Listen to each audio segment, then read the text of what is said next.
Hi everyone, my name is Clara Sherpa and I was an SOS participant for 8 years, and this summer I'm happy to be interning at SOS Outreach as their summer alumni relations intern. We're excited to be here with Rob Hofferman today. Rob, can you please tell us about yourself and how you are involved with SOS? Sure. I am a board member. I've been a board member for about 2 years now. I was introduced to SOS because they were actually a pro bono client of ours at an advertising agency that I was working at called HLK. Currently, I'm the president of an advertising agency called Fact and Fiction here in Boulder, Colorado. But I remember I had my first meeting with Seth in our humble little office that we had downtown at HLK. And I came at him with a million ideas. And at the end of the first meeting, he said, "Would you be interested in joining the board?" I was like, sure, of course. So that is where I got my start with SOS Outreach. And since then, over the past 2 years, sadly, we haven't been able to have many face-to-face board meetings recently, but it's been just great getting to meet such a diverse, dedicated, involved, thoughtful, collaborative group of people. Those are all the things that I cherish and hope for in my kind of company in advertising. And it's just great to see that type of community and culture within the SOS board and SOS in general. The first question that I have for you is, how did you navigate high school and the uncertainty of what to do after? Well, that's a great question. So I went to a very big high school, about 4,000 students, so very easy to get lost. One of the ways that I was able to help navigate was I was on some sports teams, but what I didn't want to do was I didn't want to be associated with any one group. So I may have been on the football team, but I really wasn't a jock. I was mostly friends with what they called the freaks and musicians, the punks back in the day. And then I was also friends in my neighborhood with kids that you would consider preppy. So I really tried to have a very broad background because, frankly, I had moved to Denver from Philadelphia, and there was a lot of diversity in Philadelphia and at my school. And then when I came to Colorado, there was no diversity, at least very little. And so the way that I had to navigate that was by having a diverse group of different types of friends with different types of interests and different backgrounds, even though they may not have been economically or racially diverse or ethnically diverse, but at least they had all different interests. As far as the uncertainty, I guess it was never a question of whether I was going to go to college. Of course, I was going to go to college, but I was the first person in my family to go to college. So, my parents, they went to junior college, 2-year college. And I was the first person to go to, or was expected to go to, a 4-year college. I was also expected to pay for it myself. So there were a lot of factors in terms of navigating that. The irony is that the limiting factor of I definitely needed to go to college because I needed to be the first one to do so, and I had to pay for it myself, and I didn't really have very much money. That helped me focus my attention on in-state schools. So I ended up at CU, just up the road, which was great because it was close enough that I could get my laundry done and far enough that I didn't have my parents, I wouldn't run into them at least. And the second question I have for you is, what tools in life do you use every day to ensure success? I think the first tool that I try to use is I try to listen.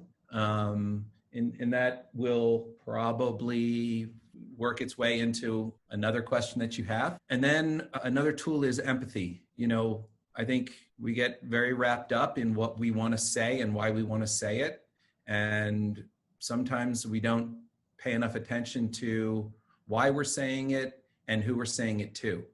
And so that's the listen and empathy part, is understanding who you're talking to, why they're asking questions, why you are providing an answer, and what is going to be a style or a tone that will resonate with them. So, those are probably the two most important tools. At the same time, I balance that with, a sense of confidence in what I'm talking about, my subject matter, getting to be an expert in the subject matter. Sometimes I'll bullshit my way through things and I'll try to sound like I know what I'm talking about, even if maybe I don't. I've been accused of that by my wife and my kids. But even if that's the case, I try to do so with a level of sincerity and honesty and transparency. So, they're not magic tools. They're tools that I think everybody has if they take the time and have enough experience, and then they become secondhand. And I think what you end up with is a higher success rate in creating relationships and being able to help foster a sense of mutual trust and progress, especially in my industry where I'm constantly trying to convince my clients to spend millions of dollars on my idea or my company's idea. So there's a lot at risk. And so if you don't listen, if you don't have empathy, if you're not a good communicator, you will certainly fail at driving that kind of trust. The next question that I have is, how did you navigate your career after college? Wow. Well, I graduated. I had no idea what I wanted to do. Like zero. I thought that maybe I wanted to be, at first, I wanted to be in the oil and gas industry, and I wanted to be a wildcatter. So I was taking geology classes and I had all my books out, and I was studying for finals, and the guy that came to deliver a pizza late night was like, "Are you a geology major?" And I'm like, "Yeah." And he was like, I have a degree in petroleum geology. And I'm like, "You do have a degree in it? You graduated already?" Oh God. And then the next night, I swear the same thing happened. A different pizza company, a different delivery driver. Also, like, what are the odds? So immediately I was like, okay, so what I thought was going to be a career now no longer is viable. And so now I just have to find another ology. So I picked psychology and I graduated and I didn't want to be a psychologist. And so I just needed to get a degree. So this is a long story. So I got in my car and I just started driving west, found myself in Seattle, grabbed the yellow pages. There was no internet then, and started calling employment agencies and companies, and I got a job. And I love living in Seattle, but then a friend said that I should get into advertising. And so I picked up my stuff and moved to New York. Where else are you going to get into advertising? And so, the way that I navigated my career, I would say, especially in the beginning, was fearlessly. And I don't take that word lightly. I don't mean like I was fearless because I had a good support structure and I knew that if anything happened, I had somewhere to fall back on, my bed in my bedroom at my house that I grew up in. I am a firm believer that any experience is good experience. Even if it's a bad experience, you'll learn something from it. So that's, again, listening, keeping your eyes open, absorbing things. And there are no real mistakes if you go in with your eyes wide open. So, what did I learn from the days when I was in college and I was delivering sandwiches and working at a Quiznos? What did I learn from the days in Seattle where I was a frozen food broker trying to sell frozen orange juice to the local grocery store? What I learned was how to work with people, how to work with customers, how to sell, and how to use, frankly, advertising to help sell in products to a grocery store so that they'll give me a display or something like that. And so when I started interviewing in New York, I sort of had to put all of that together into I had no idea that advertising agencies existed before someone told me I should get into advertising, because growing up here, there's not a lot of people in advertising. In New York, you always have some friend's parent that is in it. So I didn't even know the industry existed. But I quickly had to adapt, and I listened to what these people were telling me. And by the end of a very long week, I basically had a job offer, and that set me off on my career. But I tell everyone, especially when they, at my age then, between like 22 and 25, 27, there are no mistakes. Like, go for it. Do what you want to do. If something comes along and it's interesting, try it. As long as you learn from it, as long as you grow from it, and that's up to you. That's not up to anybody else. There's always a growth opportunity, no matter whether you're digging a ditch or whether you're, working in a law firm. There is always something to learn. Thank you. The next question that I have is, since you're in the advertising field, I was wondering if you could give our rising juniors and seniors any advice on how to sell themselves to colleges or jobs through resumes and cover letters that they're writing. Yeah. So yes. So like I said, I knew that one of those questions would portend the answer to another one. And now we're getting to a theme here of listening, doing your homework, being a category expert, study up, learn as much as you can about who you're writing to and what you feel that they're looking for. So some of that will happen in an interview. So, again, listen, try to put those pieces together. That's how I got that first job in advertising. I kept listening, like, you got to convince clients to buy certain types of work. And so I'm like, okay, well, that's selling. And then you have to, earn their trust. Okay, well, that's the people skills and customer service skills and all of that stuff. So, that's what I would do. And I would also, it takes time and effort, and it's worth it, is to make every one of those cover letters, outreach personal to the degree that you can. Find something that you have in common with who you're writing to. You guys have so many more tools than I had. You've got LinkedIn, you've got Instagram, Facebook. You've got so many of these tools at your disposal. You can find out so much information. I had to just do it on the fly, but now you can do it ahead of time. And so I would urge you to do that, because given the current climate and the uncertainty and the unemployment rate right now, your resume, your cover letter has to stand out. And that's where you get to express your personality. On your resume itself, you can express your personality through an interesting design or interesting type of graphics. But in your cover letter is the first thing they're going to read. And so make them like you right from the beginning. Get them interested, get them intrigued. Find that common ground where the person reading the letter says, we share the same interest in cycling or skiing or eating contests. I don't know, whatever it is, it doesn't matter. Make them feel like they want to talk to you and you have some common ground, because when you go through this interview process, it's grueling on both sides. As an interviewer, you're asking the same questions over and over again and trying to look interested. As the interviewee, you're saying the same things about yourself over and over again, and each time you have to sound enthusiastic. So the key is to make these things fun, and the way that you're going to have fun is by finding that common ground and going off on a tangent, because really the interview is about your personality, not about your accomplishments. Your accomplishments are already written down on your resume. The interview is about, is this person the type of person that I want to work with? Is this the kind of person that's going to fit into our culture here? Is this the kind of person that I think has the potential to grow? And a lot of that comes with the types of questions that you ask, the way that you listen, the way that you comport yourself, and personality. So that would be my advice to selling yourself. I just had a quick follow-up question about something we talked about earlier.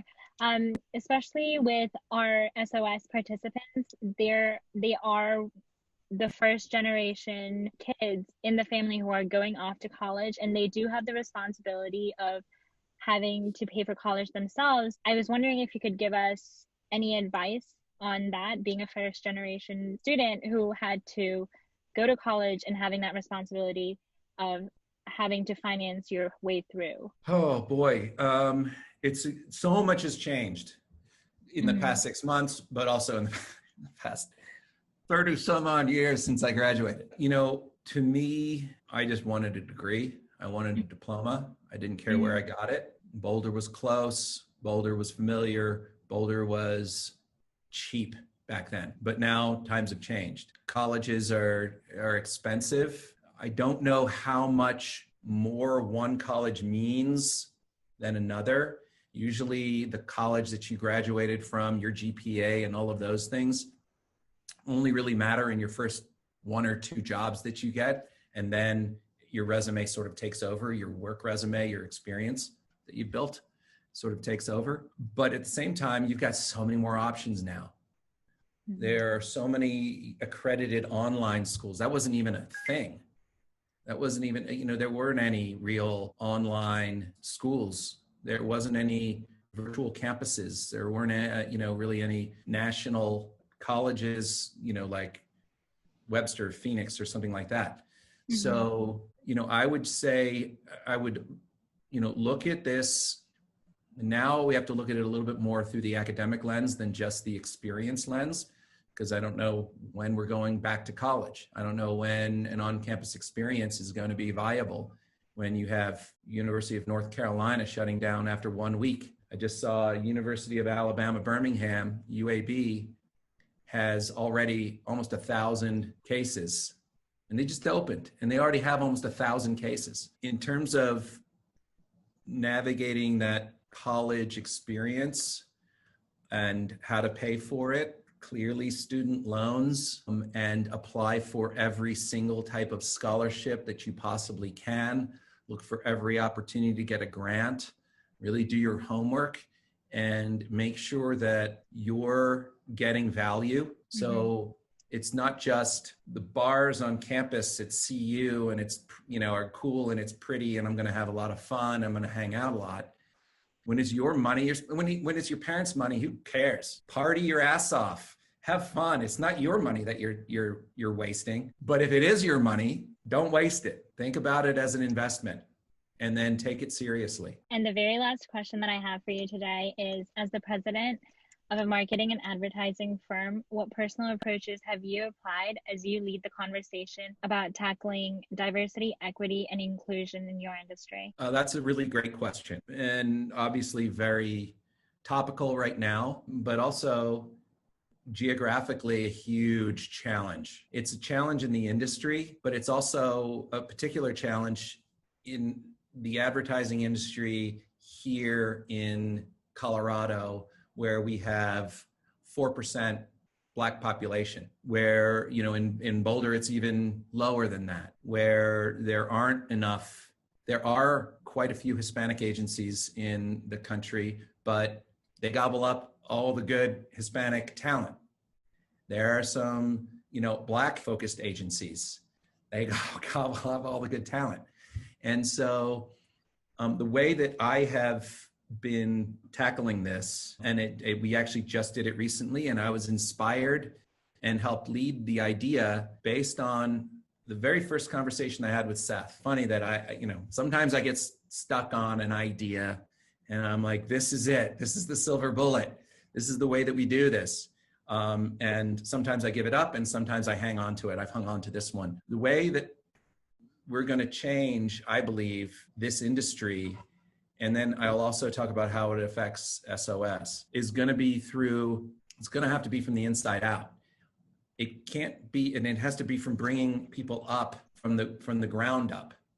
So it's not about putting out an ad saying, Black people should be in advertising too, or there's room for everyone in advertising. Or it's also not going to come from me having to try to recruit from all over the country people to convince them to move to Boulder, Colorado. Mm-hmm. What is going to come from is getting people in and interested in the industry from an earlier stage. So what we're participating in is donating money to the Denver Ad School for scholarships for people of color that are out of state to move to Denver and go to Denver Ad School. So now we're getting the ones who are interested but don't really know much about advertising into design and advertise, and then we're giving them a free education. Hopefully what they'll do is they'll say, Denver's a pretty cool place. Colorado's a nice place, and a job offer, because it's rare. And so that's what we're doing.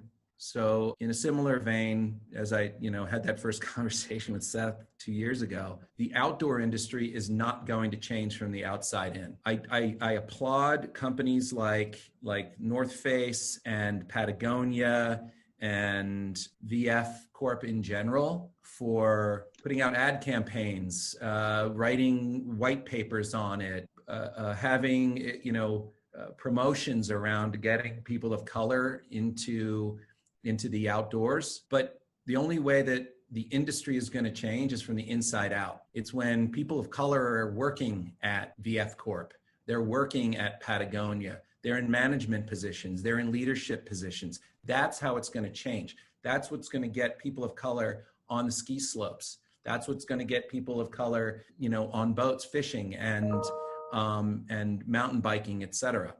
And so, that to me, when we have graduates of the SOS Academy that come through and are now thinking about, where do I want to go to college? What do I want to study?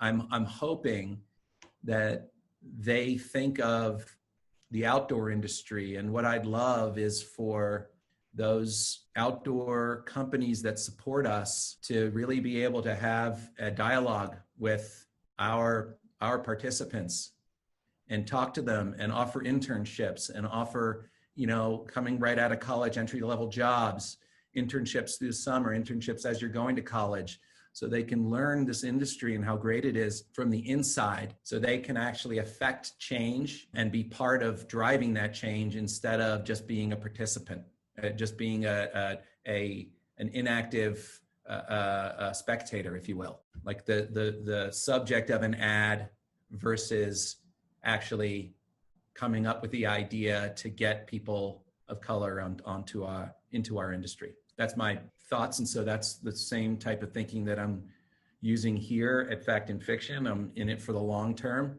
There is no magic Black advertising recruiters or Hispanic advertising recruiters or LGBTQ advertising recruiters. There is no resource for that. So we just have to start fostering that from an earlier stage. Thank you so much for sharing this, Rob.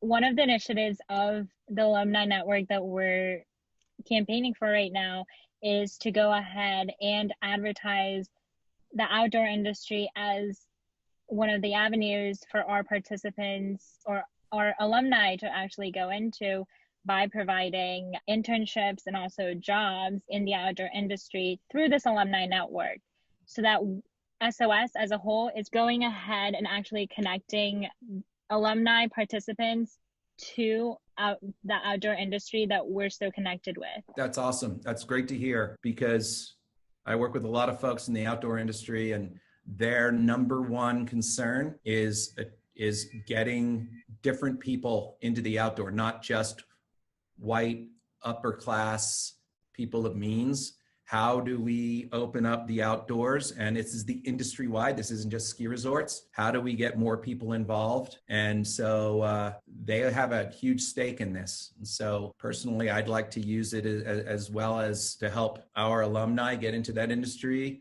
I'd also like to use this as a tool to attract more donors, more corporate donations of companies that want to be involved, because this is the way out for them. Thank you so much, Rob, for being with us today and giving us such great advice on how to navigate college and how to actually do it as a first generation person who's having to be financially responsible for everything. Yeah, my pleasure. Anytime. If you have any follow-up questions or anything, reach out. If anyone who watches this has any questions or would like some advice or just want to talk, anytime. Thank you so much.